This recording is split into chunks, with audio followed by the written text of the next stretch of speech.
doy na waar je pense que bépp Sénégalais bu nga xam ne suñu borom dénk na la xolu yërmande justement métti na la on parle en tant que citoyen mais métti na ñëpp parce que bu nit boo xamante ni si am na expertise médicale yu fi jaar ñun wér-gu-yaram moom méngul ak fi ñu ko denc ko nga xamante ni si buy nelaw chaque 2 heures de temps dañ koy yee bu nit loolu nga gis ni ces médecins ces avocats justement ñi ngi alerté pour li nga xam ne moo nekk benn mort subite démb rek ñu ne encore une fois defaat na beneen crise ba ñu évacuer ko en urgence ñu indi ko fii ci hôpital militaire bu Ouakam par la suite ci lañ ko yóbbuwaat pavillon spécial bu mu njëkkoon nekk en tout cas doyen mu nekk lu am doy waar alors justement pour humanisme comme ni ñu libéré ki xutti photo président est-ce que humanité boobu mun ñu ko woon a dawal ci Farba Ngom libéré ko ba dem faj ba ñëw ñu doog koo jàppaat d'autant plus koo nga xamante ni si depuis 10 mois tëj nañ ko ba léegi nii kenn auditionné ñu ko dans le fond.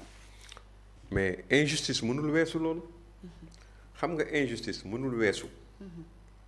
ngay jalgati li nga xam ne mooy yoon li mu may àq ak yelleefu doomu aadama yi. un prisonnier. boo xam ni dafa am présomption d'innocence. D'ailleurs man je le dis et je le répète, la répétition est pédagogique. Tout à fait. Et véritablement je veux qu'on m'éclaire sur cette question. C'est un débat que les gens doivent poser sur la table. Quelqu'un qui bénéficie d'une présomption d'innocence. Mais ndax dañ ko war a tëj kaso. man gëmuma ko. man dama jàpp ni bu fekkee ni présomption d'innocence am na njëriñ. njëriñ la mooy ki nga xam ne dañu ne il est présumé innocent. Surtout sur des questions yu nga xam ni du ay crime tu n'es pas accusé de crime. Crime de sang. Tant que tu n'es pas accusé de crime de sang. man je pense que bu fekkee dafa am lu nga xam ne dañ la ko tuumaal. ci wàllu ay koom wala ay blanchiment wala lay wala lale. war nañ la mën a bàyyi nag nga toog ci sa kër. ñu lay woo di la woo régulièrement au niveau du tribunal. ngay dem instruction. di wuy ji juge d'instruction. nga nekk ci liberté provisoire. ngay wuy ji ba keroog ñu lay woo ci kanamu tribunal. ñu boucler instruction bi. décider ni dañ lay atte wala ñu décider ni yow kat lañ la doon jéem a tuumaal yëpp dara amu ci demal sa yoon. loolu présomption d'innocence foofu lay amee sens. Bien sûr. mais su fekkee ni par exemple nit ki benn structure bu ñuy wax CENTIF. nga xam ni du tribunal du dara. ñoom dañuy njort rek ci ay pour une raison ou une autre. je ne voudrais pas dire que sur commande politique. pour ne pas tooñ. mais pour une raison ou une autre dañuy njort rek ni. diw kat des na ko leeral lii mu yore wala lii wala lii wala lale ñu jël mbir mi jox ko procureur bi nga xam ne moom mooy nekk ci instance boobu. mu daal di ko jox juge bi automatiquement da nga war a du kenn rek moo ci rëccagum boobu ba léegi. mooy Pape Malick Ndour. te Pape Malick Ndour. vraiment moom aussi dafa nekk benn scandale boo xam ne son cas. mais il n'y a pas un cas plus scandaleux que le cas de Pape Malick Ndour. nit koo xam ne yow la ñuy wax histoire ba ñuy wax. ba muy am yow nekkagoo sax en fonction ca fa nga nekk. Tout à fait. ña nga doon liggéeyal ak ñépp témoigner ci loolu ni yow mi kat sa loxo laalewul ci loolu. yow ba nga ñëwee sa bopp la nga xam ne lettre ba nga xam ne wax nañ ni lettre boobu. da nga ci fa mel ni yow da nga nekk en relation ak ka fa nekkoon ak yu demee noonu. lettre ba lañ ca bind mooy diw kat. maa ngi lay bind di la laaj na nga def toute la lumière. na nga leeral diggante bii ak lan moo ci am ak lan moo ci amul. pour mën a xam la gestion ba la jiitu nu mu demee. kooku dañ ko war a bàyyi mu dem yoonam. mais jéem nañ ko ci côté bu nekk jéem nañ ci jàpp Pape Malick Ndour. parce que Pape Malick Ndour c'est celui qui empêche de tourner rond. tous les Sénégalais ont fini de comprendre ça. mais teewul lu ñu jël indi teg. yàlla suñu borom daal di ko ci génnee ci kattanam ak nammeelam. mujjeewuñu lu dul ci lii. ay affaire Prodac ak yu kenn xamul nga xam ni yoonam nekku ci taqewul d'ailleurs affaire Prodac bi jugé nañ ko ba pare leer na nañ ni moom amatul dara luñ ci mën a nekk di ci laam-laamee wala di ci wax nangam ak nangam n'est-ce pas. maanaam consommer rek moo ci des. mais su ma dellu see ci kaawu Farba. ak Fa Bintu. mi nga xam ni tey soxna. ma jàmbal chaise roulante c'est grave. nga xam ni dafa nekk ci chaise roulante. yow defe nga ni rek bu fekkoon ni ma jàmbal biñ ko jëlee aéroport ne que bu subaa na nga wuy si dig dafa toog le lendemain mu dem wuy ji dig ndax danañu jàpp Fa Binti. déedéet kenn du ko jàpp. ça c'est tellement évident. kenn du ko jàpp. tout à fait. n'est-ce pas? Parce que moom taxu leen a jóg. ah ouais. Hein? ah ouais. Auparavant elle n'avait reçu aucune convocation rien du tout xamul sax lu xew. bien sûr. doon koo xam ni sikkim la rek gestu moo ko yóbbuwaale di soxna diw. diw di yëngu ci dara sama soxna di may yëngu ci dara am naa ci moom yéene bëgg naa mu yëngatu moom it ma jël ko jox ko mu nekk gérant wul de dara. man ma nekk PDG bi. tout à fait. la responsabilité morale. des structures mais nga xam ne dafa am PDG bi la. c'est moom mooy personne morale bi moom la lépp lu mën a am ci moom lay dal. du ci ña fay liggéeyee. non non non. doomu jëkkëram ñëw jël ay médicaments ñu téye ko. mu ñëw indi ay garabam di ko jox.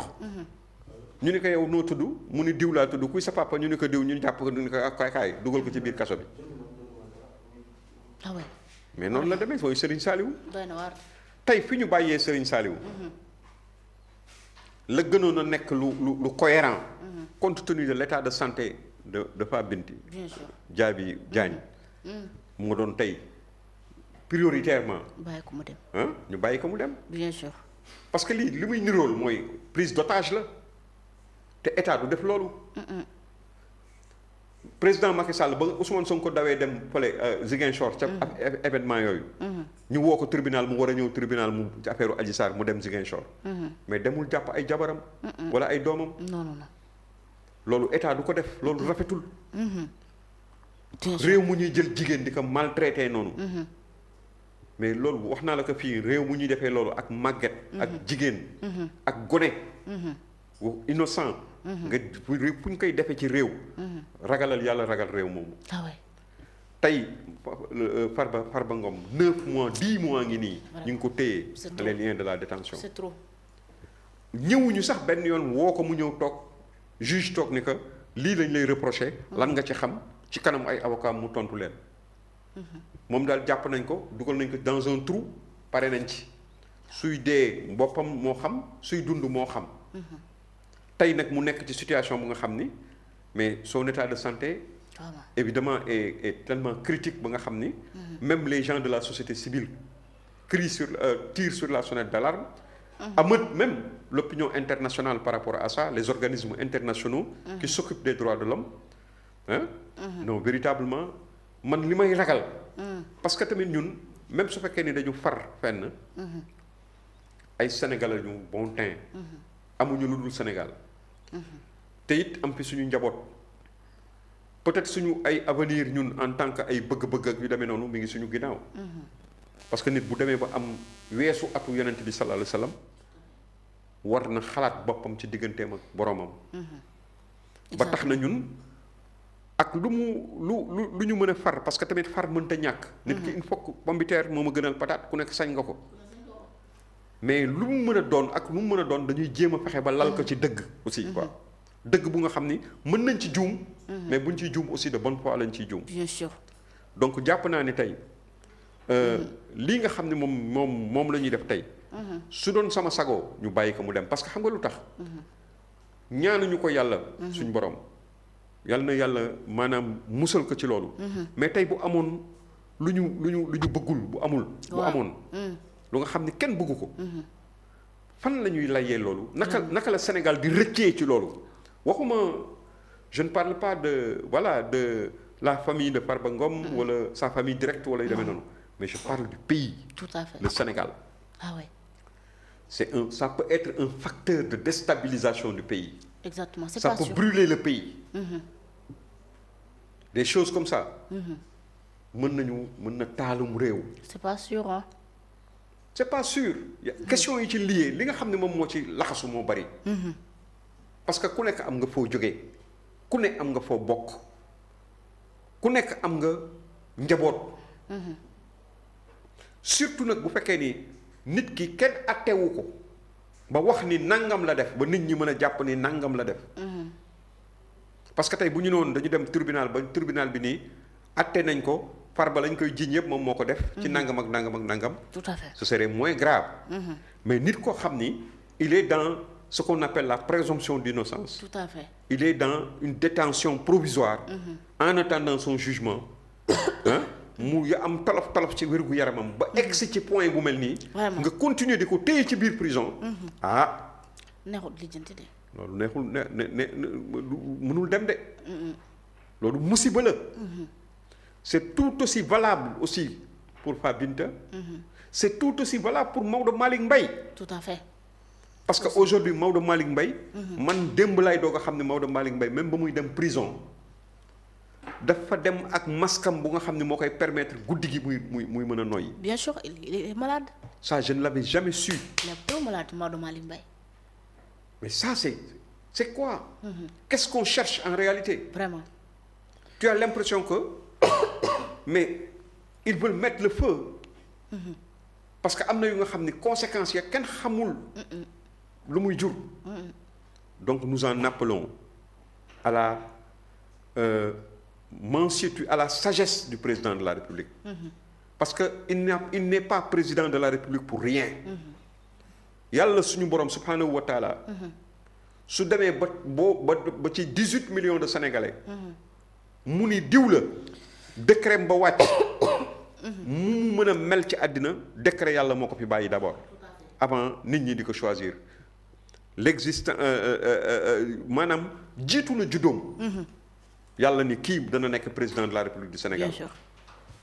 comme ñi fi nekk ñëpp jiitu na seen juddu. bala ñuy nekk président de la République du Sénégal. donc moom ci boppam responsabilité am la. mu xam ni njaboot gi yëpp njabootam lañu.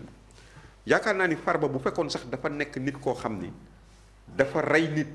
wala maanaam dafa dañ ko condamné ci ay acte de comment dirais-je de détournement. tout à fait. wala nangam yu wóor yu avéré jàpp naa ni normalement. su fekkee ni dafa toll ci yaramam wérgu yaramam dafa toll ci fi mu toll bakkanu doomu aadama dara. wecciwu ko xettali bakkanu doomu aadama bu nar a dem nga sauver ko. bien sûr loolu dara mënu ko wecci. donc jàpp naa ni normalement même bu fekkoon ni loolu yëpp am na ba ñu juger ko ba tëj ko. normalement bu fekkee dafa feebar sax par humanisme. war nañu mën ni kii kat feebar na nañ ko téye ca këram. muy faju en attendant mu wér parce que comme bu fekkee ni le séjour carcéral ak xat-xat yi ci nekk ak foofu na mu bindoo. àndul ak wér-gu-yaramam. vraiment na dem ca këram faju nga jël toutes les garanties. su wéree nga jàppaat ko téye ko. bu fekkee ni dafa def crime wala dafa def nangam. bien sûr. mais téye koo xam ni ku am njëriñ ku mel ni Farba Ngom ci réewam ci askanam ci région am. ci xeetam nga téye ko.